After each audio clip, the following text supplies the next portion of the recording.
Welcome to episode 46 of Lucretius Today. I'm your host Cassius, and together with my panelists from the EpicureanFriends.com forum, we'll walk you through the 6 books of Lucretius's poem and discuss how Epicurean philosophy can apply to you today. Be aware that none of us are professional philosophers, and everyone here is a self-taught Epicurean.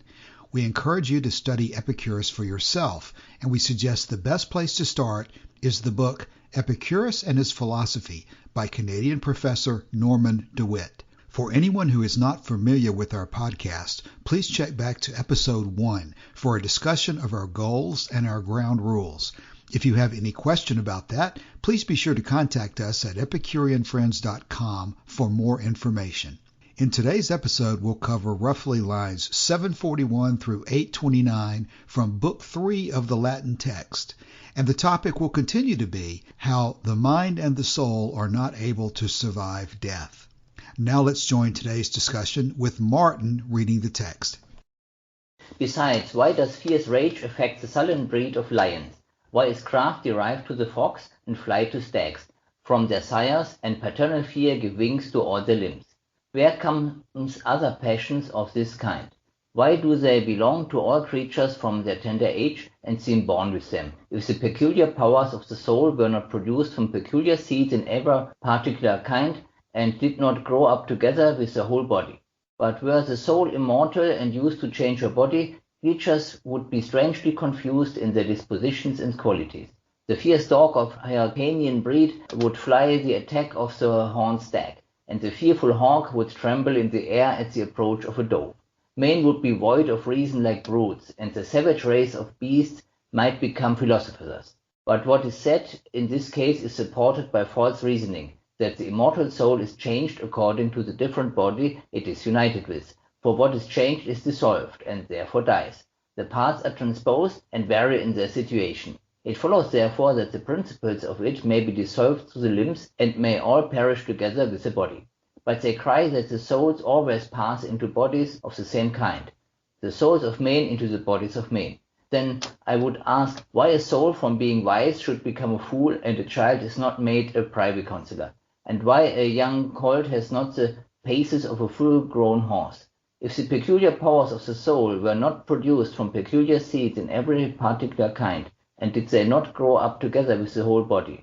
They say perhaps that the mind becomes equally weak in a tender body. If so, they must allow the soul to be mortal, because when infused into the body it is so much changed it loses the life and sense it enjoyed before.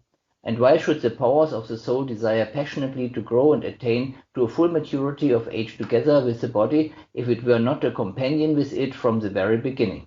And why is she fond of flying away out of old decaying limbs? Is she afraid of being confined a close prisoner in a rotten body, and lest her old tabernacle, worn out by time and age, should all and crush her to pieces? But no danger can affect a nature that is immortal. Besides, it is ridiculous to suppose that a flock of souls are ready hovering about while the brutes are in the act of lust, and drop their young, that they, immortal as they are, should attend upon perishing bodies, in troops without number, hurrying and coming to blows as it were, which first should get position and enter in, unless perhaps they rather choose to agree among themselves that the first come should be first served, and there should be no further dispute about it. Again, there are no trees in the sky, no clouds can be in the deep sea, nor can fish live in the fields, nor can there be blood in wood, nor moisture in stones. It is fixed and established where everything should grow and subsist. The soul therefore cannot come into being along without the body, nor can she exist separately without the nerves and the blood. If this could be the powers of the soul, you would rather feel sometimes in the head or shoulders, or even in the very bottom of the feet, or in any other part of the body, and so you would perceive it diffusing itself through the whole body, as water poured into a vessel first covers one part, then spreads over the whole. Since therefore there is a proper and determinate place in this body of ours for the mind and the soul distinctly to be and increase in, we have the more reason to deny that they continue or be born without it. And consequently, when the body dies, the soul, diffused through the whole body, must be allowed to die likewise, and then to join a mortal nature to an immortal, and to think that they can agree together and mutually unite in the operations is folly and nonsense.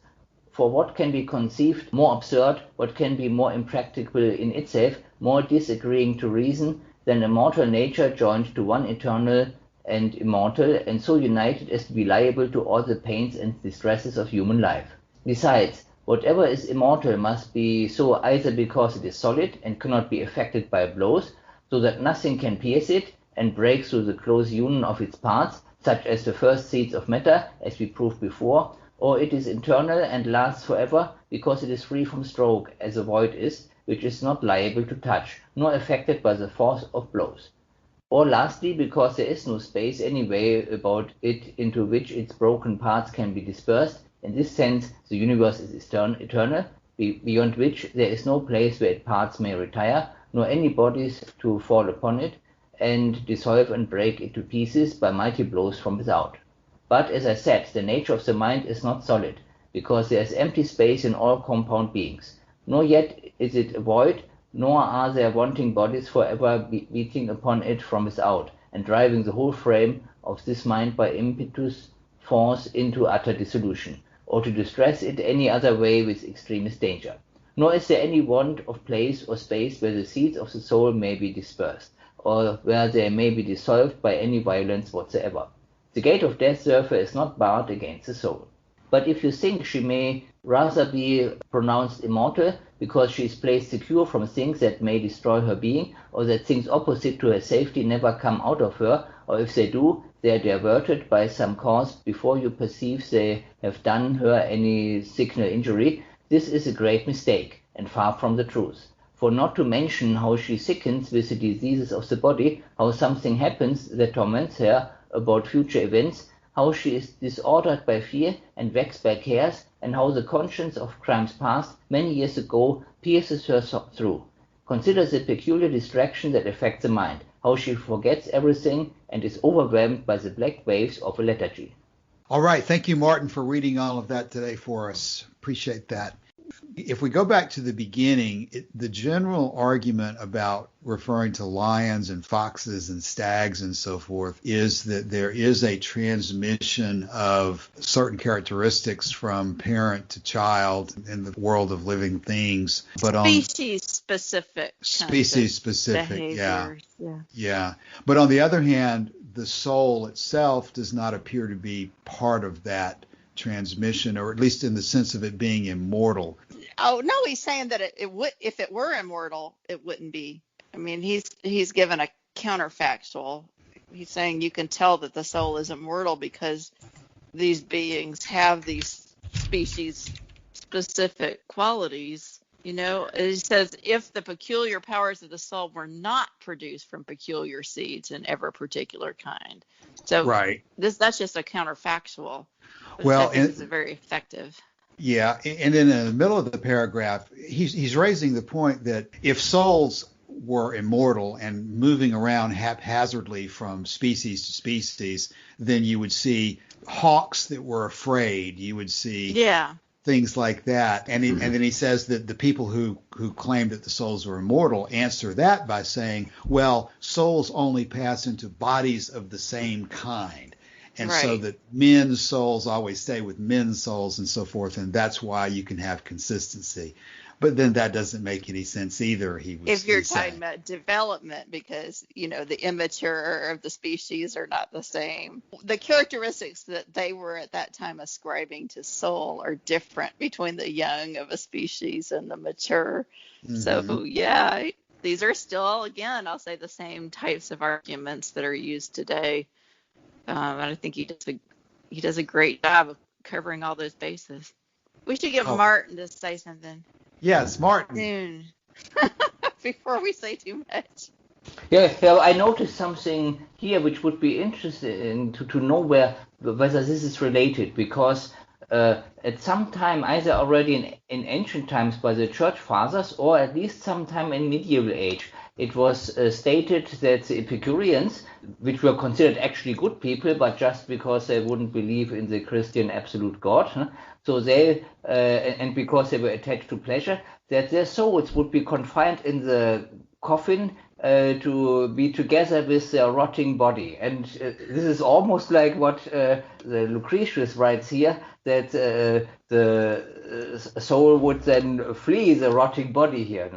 Okay, now you're talking about Dante's Inferno, right? Elaine and Charles, do y'all confirm that for me? That's that analogy of the soul being confined in the coffin with the rotting body comes from Dante, right?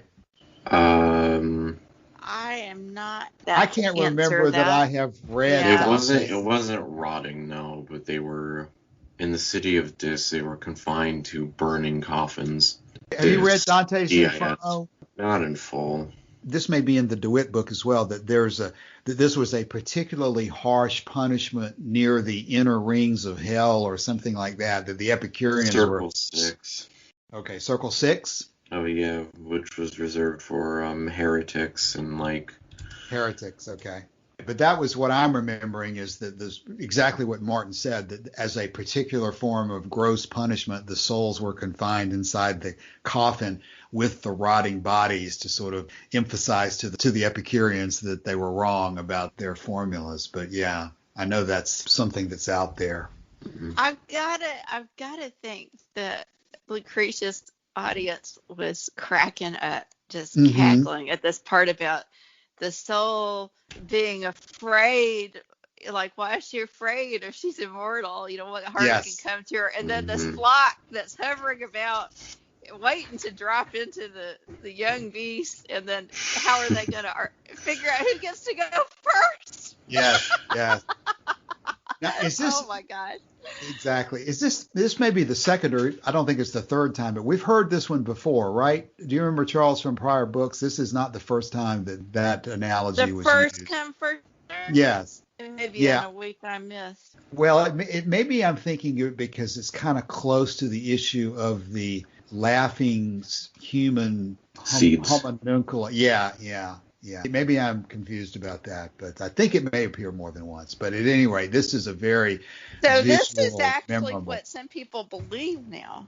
Mm-hmm. You know, some of the New Age people believe that you're sort of hanging out and like you're picking which body that you're going to be born into. But they don't ever talk about what if you got into an argument with another immortal soul and both of you wanted to be born in the same body, like how you sort that out. There are different variants. So the Japanese variant, I was in it, is that the souls are permitted to get into a particular body. So it's not their choice. It's something they somehow are divinely arranged to go. No? Okay. Yeah. I mean, they never really fully explain like who set in the ones that there's no God, you know, managing this and the souls are just doing it. There's still got to be somebody in charge who has set the rules up, you know. It's interesting. Yeah, the Christians are going to say that God determines it, like they answer everything that way. That God is so omnipotent and omniscient and omnipresent that he can just do everything all the time. They never want to go beyond that. But I guess the Greeks did not have that view of Zeus, that he was always doing everything. This when Martin was reading it, I thought about how much more we know now about species-specific genetic effects on our behavior, when he was talking about the sullenness and the craft and the flight and the fear, where those passions come from. We're a long way from completely understanding all of that, but I'm not going to name brand names of companies, but I had a genetic analysis done several years ago, just kind of out of curiosity, you know, one of those DNA things, tell you where your ancestors might have come from, so on. And there can be errors in that. And then they give you some health stuff along with it. But I saw one advertised and I fell for it. It was like $19, and I thought, okay, I'll do that. To say what potential COVID risk factors that you might have, that there are a few genes that might put you at more or less risk for catching it or for having a severe case. I'm like, well, I'm curious about that. So you didn't have to submit a new sample. They would just use your raw data. Well, along with that, I got this thing that looked at genetic analysis of my personality traits.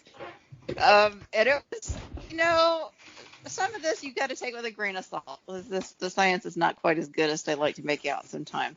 but it was pretty dead on. It was pretty dead on. And so things like me being risk averse, which I am, physically risk averse. They had me on the high end of empathy. I don't like to see other people having pain. It causes me pain. Several things like that I thought, oh my gosh. So a lot of this stuff really is it's in our DNA in our seeds, from the beginning. And I just thought when I looked at that, how fascinated Lucretius and Epicurus would have been if they had gotten to see some of that. Elaine, I'm not familiar with a DNA test or theory that connects personality traits. That sounds like almost the astrology birth sign thing. But are you saying there's a DNA? It's not. The degree of predictive power of this information is what is uncertain, but it's not in doubt that there are clusters of certain kinds of behaviors that seem to be more associated with certain mutations than others. That's true. What we don't know is all of the way the genes interact with each other, because these things are multifactorial. It's not just one gene. And also how epigenetic factors influence it and experiences and all that kind of thing. But there are innate reasons why people are born with certain kinds of temperaments. That's not questionable. That is accepted. If somebody was wanting to read into that, is there a title for that field or area of study? You can just type in DNA test personality traits. You'll find some. Okay. Genetic personality trait.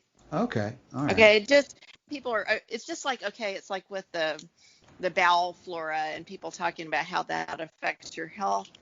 We have enough evidence to think that that's true.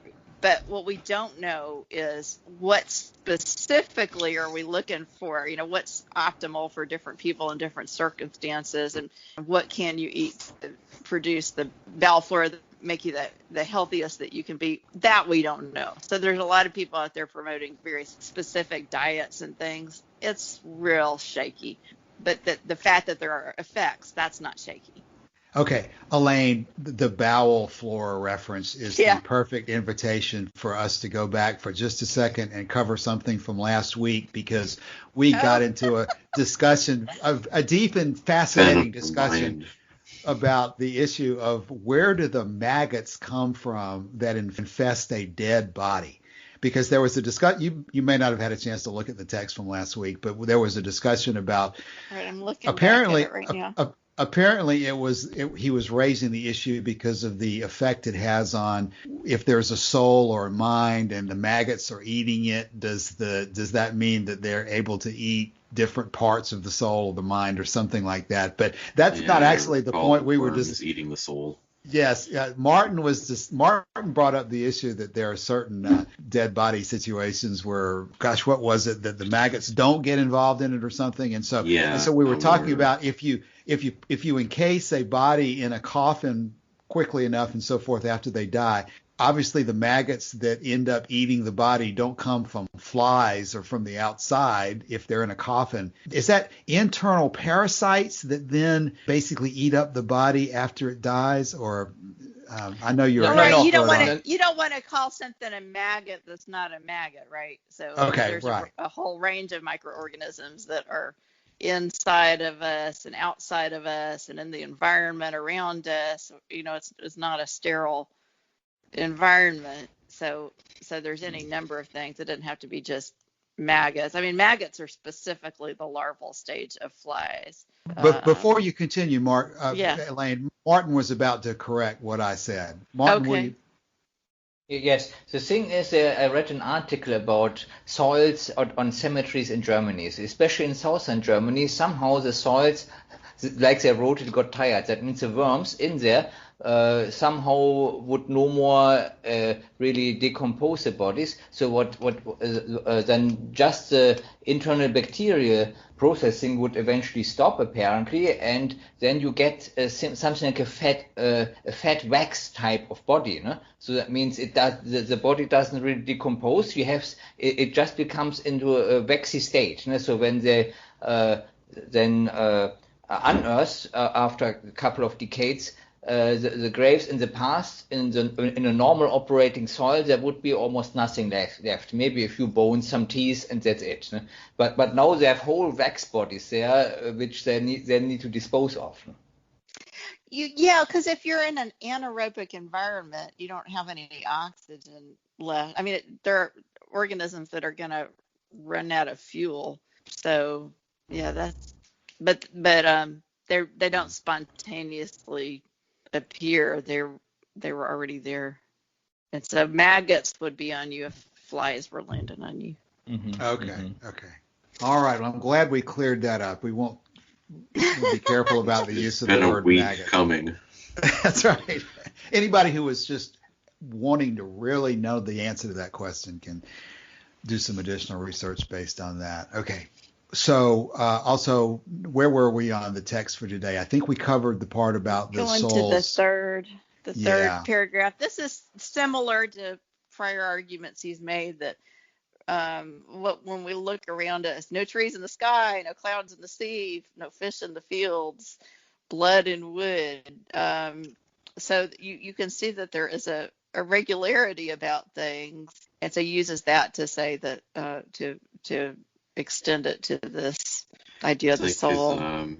It's like when he was talking about homeomery, how there was no fire in the trees or no gold in like the fish or whatever. Right. And then in that passage, he moves into the second part of it where he gets to the issue of if the soul goes into the body and diffuses itself within the body, that it changes its nature and it's not the same as an immortal, whatever it was. If you do postulate that he came from the outside in some kind of an immortal state, the act of diffusing itself through the body seems to change it so that it would no longer be immortal.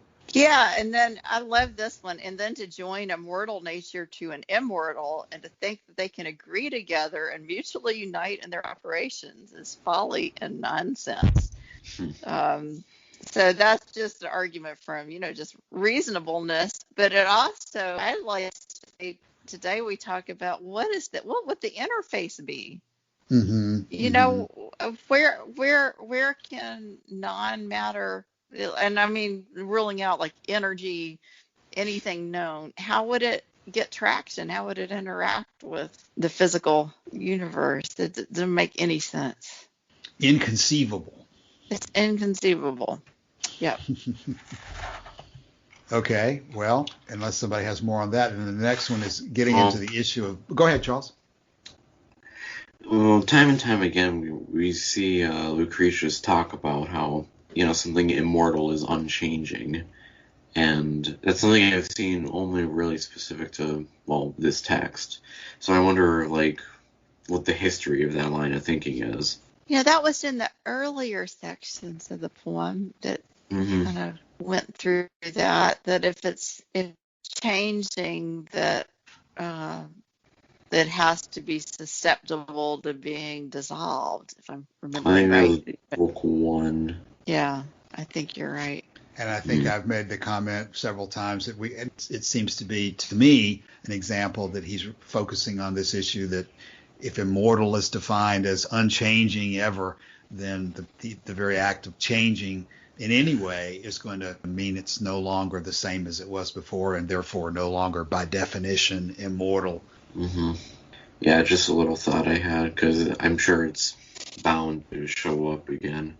Yeah, I think it will. Well, the next passage talks about the blows issue again. Oh, yes, this is the paragraph that talks about, in this sense, the universe is eternal. And that's interesting to me, that seems to be a pretty precise definition of the way they consider the universe to be eternal. It's almost, again, a sort of definitional version of the word eternal, that if there's no place in which any of its parts can move into, and no place that anything can come from the outside to change it, then that would be the way you would consider, if you discard, if you don't get into issues about multiverses and so forth, if you use universe in the traditional, what I think is the traditional sense of everything, if you consider universe to be the same as everything, then in that way you would consider the universe to be eternal, that everything cannot really, by definition, change.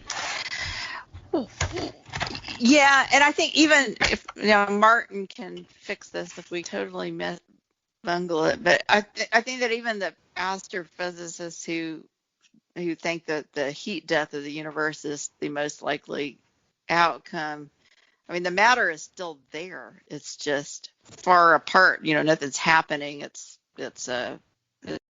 would be inert at that point. There wouldn't be any life that would be able to emerge under those conditions. Am I understanding that right, Martin? Yes. Maybe. Yes. Mm-hmm. Okay. Yeah, it's not just that matter, that they're not saying that matter is going to vanish. It's going to be there, but it won't be doing anything.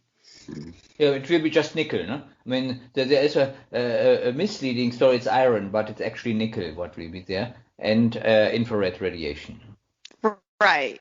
Yeah, I'm not saying the matter is going to be there in the same form, but it would, it not everything. There wouldn't be just void. It's not going to turn into a vacuum. I think it's interesting to me, and maybe pretty profound, that he's analogizing the universe as a whole to the mind in this context. He's saying that we know that obviously the universe is a bunch of spread out things that are bouncing around and always changing in form and so forth, and so that we can consider that the universe might be eternal, even though it's composed of atoms and void and moving around all the time. But you would not, if you compare that definition of eternal to the mind, you certainly would not consider the mind to be eternal in the same way, because the mind seems to be something that has a specific place about it. And it seems to be, when blows come in from the outside, it disintegrates in dissolution, and the mind being something specific is something that doesn't have the same attributes of the universe as a whole. I'm not saying that very well, but the dispersal of the mind seems to be something that we can grasp pretty easily, that the chemicals or the physical nature of the brain and the mind and our body can easily be dispersed in a way that totally changes how we perceive it. But the universe itself is something that we really don't perceive as changing in the same way if we define it as everything. Boy, I'm sure that what I've just said makes no sense at all, but I do think that somebody more articulate than I could probably come up with something pretty profound from this passage. Okay, and then the last passage is the issue of the mind sickening with the diseases of the body, and how the mind can be disordered by fear and cares and conscience of crimes past. Trauma. Oh boy, yeah. Past trauma can certainly affect the state of the mind. And he was in this section, I think about the many things that Epicurus said about not doing things that were going to cause you fear and worry later. Think about it now, because you can't undo it. I'm saying that, not Epicurus, but that's how I put it to myself, is that, there's certain things that if you do it, you're always going to regret it. You really can't take that away. So don't do that to yourself if you can help it. And just to put this passage in context, this is the last sentence before we move into what I think is the final section of this book 3, because the very next sentence he goes on and repeats the principal doctrine 2, that death is nothing to us. And he goes on to the very practical reasons why we shouldn't be concerned about the fact that we're going to die.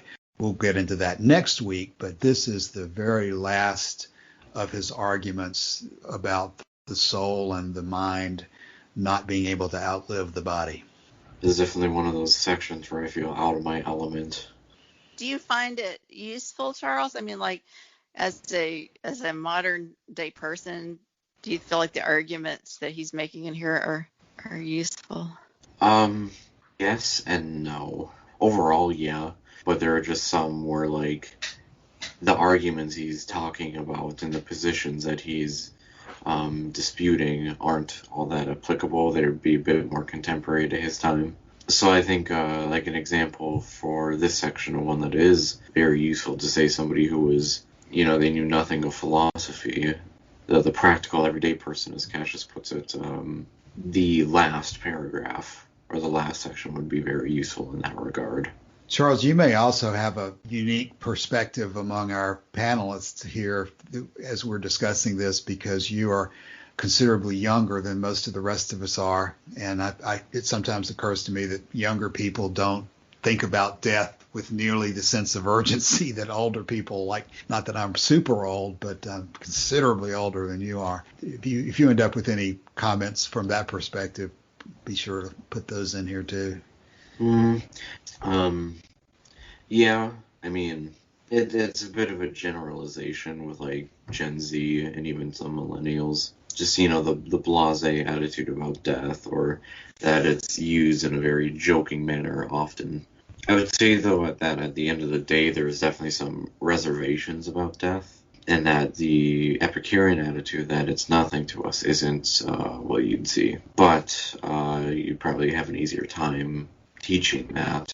We'll go into that next week with the specific discussion of the death is nothing to us passage here in Lucretius. But whenever that comes up, I always segment that in my mind. I do not consider that to mean that we should consider death to be irrelevant. In fact, I think it's sort of the reverse. We should think about death as being extremely important to our overall way we live our lives, because our lives are so short, and we have to consider that aspect of death. But the phrase to me has never been a I don't care about that issue statement. It's a statement that the state of being dead is a state of nothingness to us, in which we no longer have any feelings and no longer have any existence at all. But it clearly, the way it's phrased, has that impact of almost what word would you use? Not happy-go-lucky or sarcastic, but it's kind of that's nothing to me. I don't care about death. I don't care about death is not exactly what is intended to be conveyed.